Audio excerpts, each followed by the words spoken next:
Alrighty, hello again, V Hamachi. This is Mudkips, and this is the second game in the Loli versus Nate series. Loli is the Zerg player, Nate is the random player. This is Coliseum, and we're gonna start this game right now. 5, 4, 3, 2, 1, and we are off to the races. Alright, this is the second game. Loli just took the first game. These are best of 3 matches, so Nate is in a must-win position. So it's desperate times for him. And we see the players are, we have Loli up in the top right, he is the orange Zerg, and we have Nate, he is bottom right, and he is the red Zerg. So we have a ZVZ going. And this kind of goes back to what I'm talking about. Last game, Loli opened up with 12 hatch, and he opened up and he did not know what race Nate was, which could have been disastrous. If it was a ZVZ in that match and Nate decided to go 9 pool speedlings, Loli would have very easily lost that match. It's just not a lot you can do as with a 12 hatch build against 9 speedlings, so it's very risky. So we're going to see again what kind of build he goes with. If he goes with a 12 pool again, or 12 hatch, it's going to be, it could be really dangerous. Just kind of depends on how Nate plays and how he wants to play Zerg. Zerg vs Zerg is a very, it's hard to explain, but it's very finicky matchup. If you make one mistake, if you lose 1 drone, 2 drones, if you lose like a group of 6 lings, it can cost you the game. It's very weird matchup. It's very intense. Very if you make any mistakes, you can lose. Both players actually opening up with 12 hatch, which is a little weird. Nate knows that Loli is Zerg, and that's a very risky build against Zerg, but it's going to work out for both players. Both players are going to be playing an economy game, a macro game. So the build order doesn't really come into play here, but it sort of works like rock, paper, scissors as far as I know. I know that 9 pool speedlings beats 12 hatch, 12 hatch beats 12 pool, and 12 pool usually beats 9 pool. Not to say that you can't lose if you have a favorable build order, but it can put you at a disadvantage if both players are equally skilled and they both know what they're doing. So yeah, we both have 12 hatch. It's going to be an economy game. We will see from there. Nate is actually taking a pretty early gas before pool. So it looks like he's just going to go for very, very, very fast layer tech, which could work. It's just he's not going to have a very much defense if Loli decides to go for some kind of a ling pressure or something like that. And he's actually scouting him right now, so he could respond to the no pool by building a pool of his own, and he does have a pool up. So if he can delay the pool, okay, the pool went up, so Loli's gonna have lings out a little bit quicker than him, but I don't think it's enough of a gap in time where Loli can really take advantage of this. So we have early gas. He's not mining from it though, so he's not really gaining any kind of a gas advantage yet. And Loli actually started his gas, so they're gonna be pretty even on gas actually. Pretty even so far. They both took their protected natural because it's a Coliseum protected natural base that you can expand to. It's a really safe way to expand. And we see a creep colony going up for Nate, which I wouldn't advise doing unless you really need to. Losing 1 drone and all those minerals for a creep colony can really put you behind in ZVZ. It's so close already. Like any mistake can cost you the game. So having like a drone, loss like that can really hurt you. It's something you want to try to avoid as much as you can.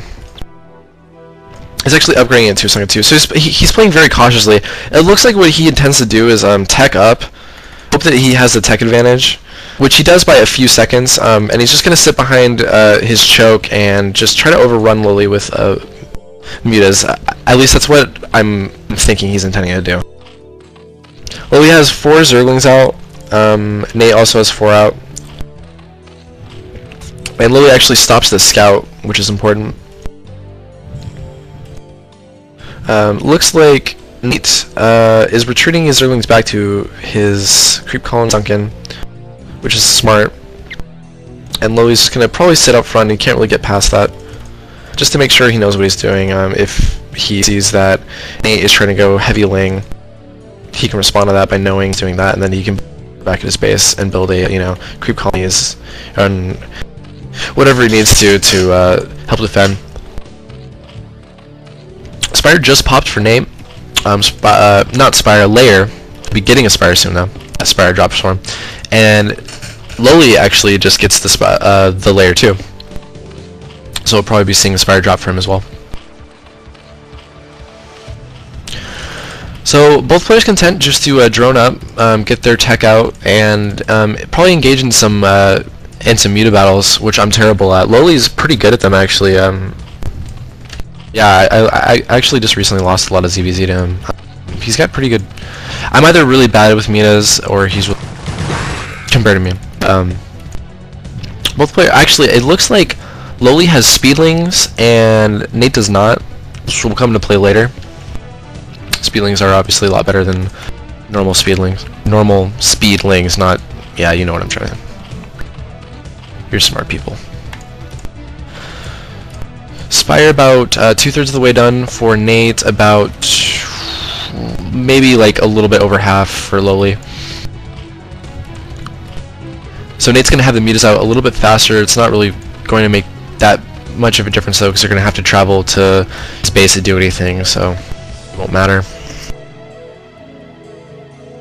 Yeah, both players just continue to macro up. Spire just popped, but critically, it looks like he's not able to build any mutas. He missed OVs, so he's going to have to sit here until he can build a muta, which that could cost him the game. That's the one mistake I'm talking about. That could hurt him very badly, because we see now that Loli is building a 5 muta right now, and Nate could have easily had that too if he didn't miss his OV.